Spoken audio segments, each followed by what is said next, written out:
halo, apa kabar? Kembali berjumpa dengan saya Asbun Arif dan Bung Rocky Gerung. Bung Rocky Gerung ini meskipun Formula E sudah berakhir, tetapi imbasnya itu masih terus berlanjut ya.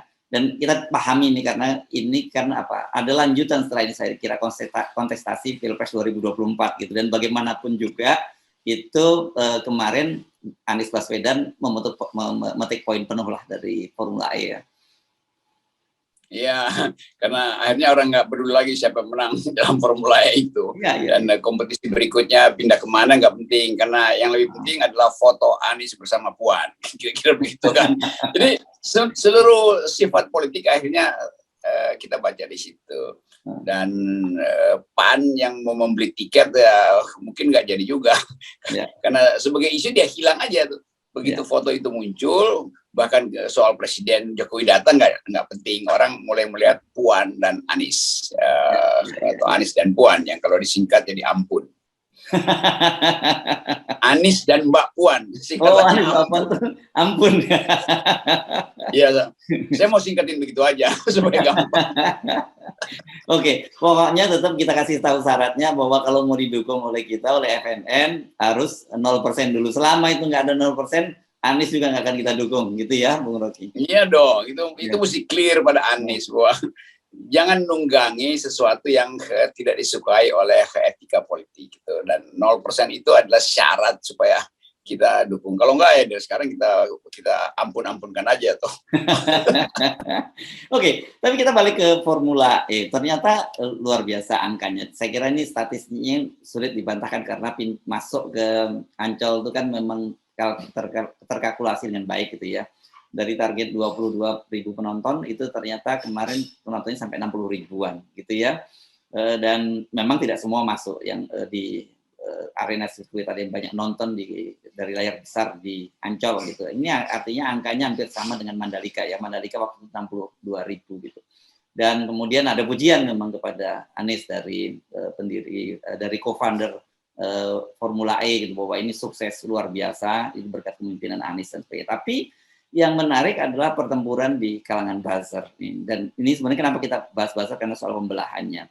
Ini saya baca ada satu yang di selebriti ya namanya, ini Feni Rose gitu ya. Rupanya dia mencuit berkaitan dengan masa depan energi yang go green, dan dia pro pada balapan ini, dan kemudian dia tiba-tiba disebut sebagai Kadrunwati. ini istilahnya menarik juga. Tiba-tiba muncul semacam ini, masih aja yang begini-begini. Ya akhirnya kecemburuan timbul karena nama Anies ya langsung melejit. Jadi sebetulnya kita cuma bisa membayangkan ya orang-orang yang terbelah di bawah itu kan hasil ikutan-ikutan terbelah di atas itu. Tapi kita gembira-gembira aja kalau pembelahannya di atas elit ya kita senang. Yang bahaya kalau rakyat ikut terbelah. Jadi fenomena Anies Baswedan itu di media sosial maupun di survei tinggi sekali. Yang harus dihitung Anies adalah tingginya itu bisa tiba-tiba hancur karena soal threshold aja dan nggak dapat partai. Jadi pasti harga Anies itu dia jadi blue chip langsung tuh dalam pasar politik tuh. Nah, semua ngincer itu dan semua ingin masuk dalam perebutan Anies. Tetapi banyak juga partai yang ingin mengundang Anies hanya untuk dapat setoran awal. Kan itu bahayanya kan. Dan itu akibat dari Anies nggak punya pet, nggak punya grip, nggak punya partai yang bisa langsung menjamin.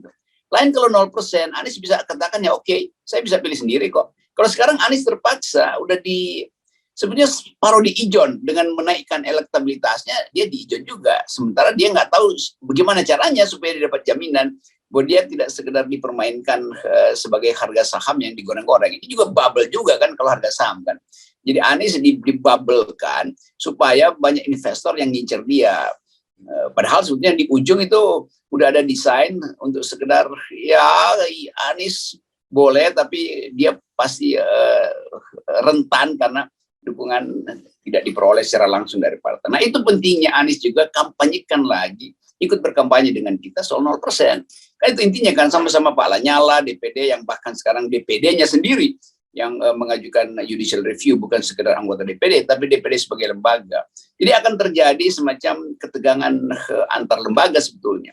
Nah, bagian itu juga akan harus jadi faktor untuk melihat di mana Anies berpihak kalau terjadi ketegangan antar lembaga.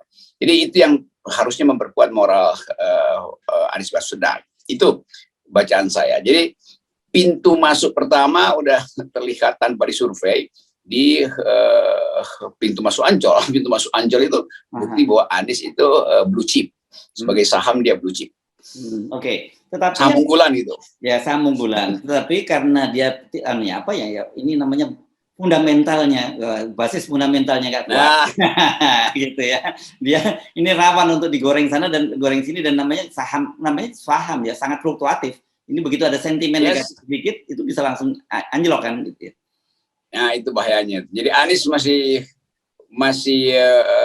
fragile, masih rapuh di situ ya. Karena fundamentalnya nggak kuat. Dia kuat di teknikal aja, dan teknikal itu bisa disapu oleh permainan short termis, mereka yang pasang uang untuk cari gain sesaat. Itu saya kira sumbangan pikiran kita buat Anies supaya hati-hati. Ya. Nah, lepas dari itu tetap publik Jakarta menganggap persaingan antara Erick Thohir dan Anies dimenangkan oleh Anies. Maka kalangan Thohiris harusnya mengevaluasi kemampuan Erick Thohir memelihara tim suksesnya itu, termasuk juru-juru bicaranya yang banyak ngaco lah, yang nggak punya konsep tapi sekedar ngomel, marah-marah tuh, membuli orang, itu kan begitu kan. Kan kontras betul kan. Erick Thohir kadang-kala Erick datang dengan kesantunan, tapi buzzer-buzzernya ini itu betul-betul brutal. Itu itu juga yang menyebabkan akhirnya mungkin Pak Jokowi menganggap ya mending saya permainkan sedikit saudara Erick Thohir di depan Anies. Erick Thohir mulai kecewa. Nah, itu Erick Thohir mulai merambah partai lain. Mungkin dia lagi incer PAN atau incer PKB segala macam, ya udah itu biarkan urusan mereka lah. Urusan kita adalah soal 0%. Oke, ini saya ingin meng-highlight tadi ya pernyataan Anda bahwa sebenarnya di atas ini meskipun tetap ada pembelahan ini, terutama yang paling kita lihat adalah kubu Pak Jokowi dan kubu Bu Mega gitu, yang kelihatannya agak susah ini untuk ditemunya. Tetapi sebenarnya para elit itu sudah mulai bermanuver dan kemudian juga bermain-main di antara mereka gitu ya, dan mereka bisa bicara kok gitu. Kalau soal tawar-menawar politik bisa bicara, tapi yang nggak bisa itu yang di bawah ini gitu. Karena sejak awal mereka sudah ada positioning seperti itu tadi, terbelah gitu. Ketika ada yang mencuit bahwa soal energi hijau itu dianggap konotasinya Anies dan kemudian disebut kadrun. Sebaliknya gitu juga, para yang kontra dengan Formula E disebut sebagai cebong dan sebagainya. Padahal kita melihat sekarang ini kan proses-proses munculnya nama Anies dipasangkan dengan Puan atau Ganjar dipasangkan dengan Anies, itu kan bagian dari proses yang kita sebut dagang politik lah, deal-deal politik di atas. Itu pentingnya, itu bagus betul topografi yang dibuat Hersu hari ini. Jadi ada 3 lapis. Lapis pertama, lapis elit yang memang tak terhindarkan, terutama konfrontasi antara 2 tokoh besar politik Indonesia, Ibu Mega dan Pak Jokowi. Itu kelihatannya udah final, nggak mungkin lagi ada semacam dinding yang semi permeable, yang osmosisnya bisa berlangsung antara Megawati dan Jokowi. Jadi kita pakai prinsip kimia aja, dia nggak bisa bercampur lagi. The chemistry doesn't mix, itu pertama. Jadi lapisan yang kita tahu itu konfrontasi akan berlanjut terus. Lapisan kedua, ini lapisan tadi yang disebut maklar politik yang berupaya untuk goreng-goreng sahamnya Anies, sahamnya Ganjar digoreng-goreng. Ini betul-betul transaksi kasar, transaksi uang. Kalau dia mau bagus, mestinya transaksi berdasarkan prinsip demokrasi, 0% dulu gitu. Jadi ini kekacauan akan dimulai di lapisan kedua itu, lapisan yang akan mengikuti naluri-naluri material dari para maklar. Nah, di situ Anies akan digoreng, Ganjar digoreng segala macam. Itu biarin aja juga. Yang bahaya kalau lapisan ketiga tadi ikut di dalam kekacauan itu tuh, yaitu rakyat. Dan itu yang mesti kita hidupkan sebetulnya, harapan bahwa kalau masyarakat sipil, jurnalis, dan akademisi itu kuat di bawah, maka biarkan bangsa ini berantakan di atas, yang di bawah nggak tersentuh kan.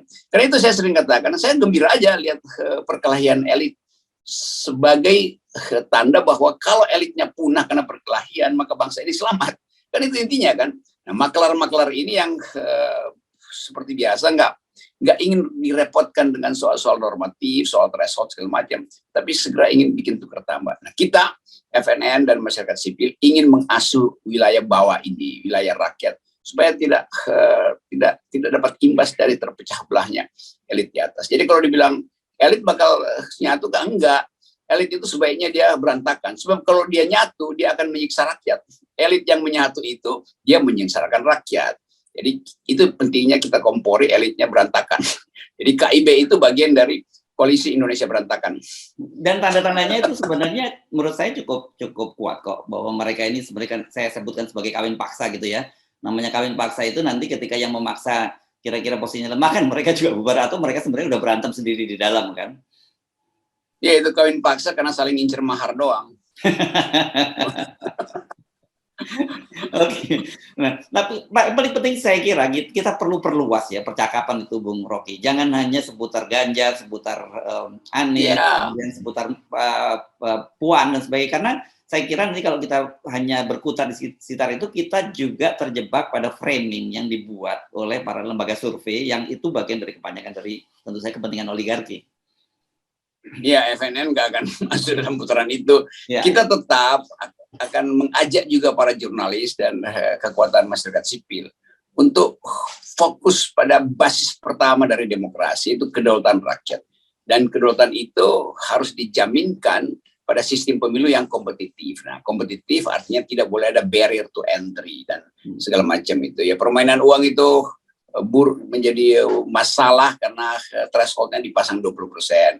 Dan jadi sinyal ini yang mesti kita bawa juga ke kampus supaya rektor-rektor ini paham bahwa keadaan kita bukan sekedar dua lapis di atas konfrontasi elit dan maklar politik, tapi basis demokrasi kita tuh yang di dalamnya ada sejarah panjang bagaimana kita berjuang supaya keadilan itu didasarkan pada kehendak rakyat, bukan sekedar transaksi elit. Nah, ini yang wacana ini yang hilang.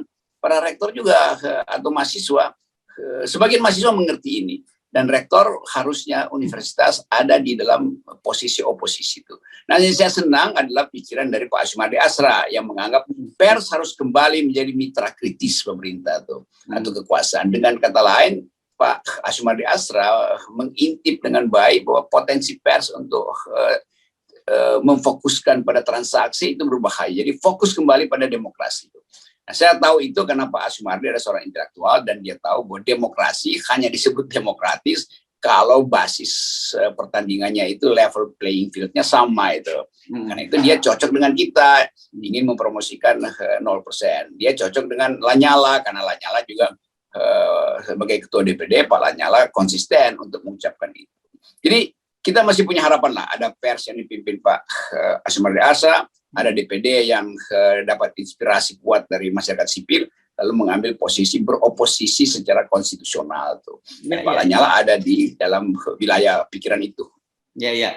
Nah, lama-lama saya usulin Lanyala Asumardi Asra aja sebagai calon berikutnya kan, karena mereka berdua yang paham.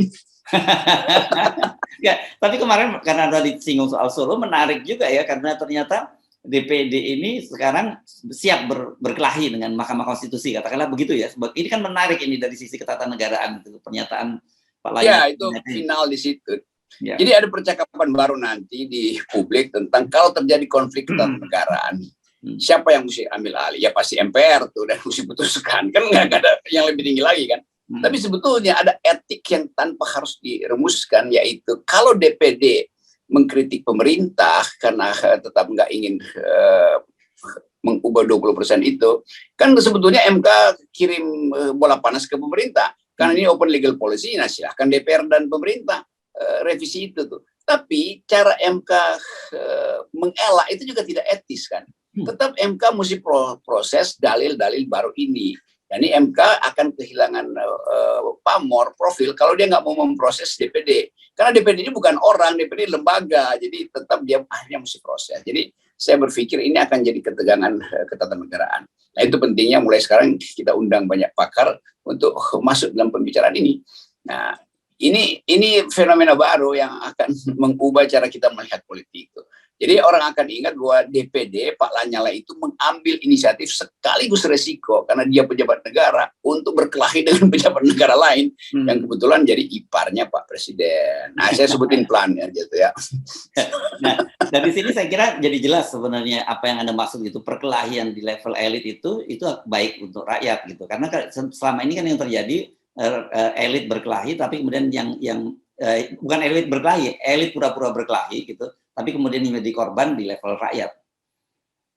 Iya, itu yang menyebabkan orang anggap Rocky Gerung itu FNN memecah belah bangsa. Enggak, kita memecah belah elit, bukan bangsa. Kita ingin elit memecah belah supaya bangsa selamat. Kalau elitnya bersatu, bangsanya justru yang akan mereka rusak. Jadi itu logikanya. Jadi gue bilang, kita provokasi, memang kita provokasi. Anda memang kita ingin memecah belah elit. Ya. Dan itu sebenarnya anomali ya, saya kira ya. Apa fenomena yang terjadi di Indonesia itu anomali. Biasanya kan gitu, dalam sebuah masyarakat yang paternalis seperti kita, ketika elitnya rukun, itu rakyatnya juga rukun. Tapi yang terjadi ketika elitnya rukun, tapi malah menyengsarakan rakyat, itu yang terjadi kan, karena mereka bersekongkol gitu. Ya, itu istilah dari paradoks ya, Pak. Ya, anomalinya begitu. Kan ajaib kan, ini bangsa harusnya elitnya bersatu supaya rakyat tentram. Tapi sekarang yang terjadi, rakyat tepuk tangan kalau elitnya berantakan tuh. Karena mereka menganggap kalau mereka bersatu akan menyengsarakan rakyat. Oke, selamat sekarang kita dorong, selamat berkelahi DPD dengan Mahkamah Konstitusi 0%. Selamat lakukan hal-hal yang mendebarkan dan 0% tetap dikawal oleh bangsa. Yes.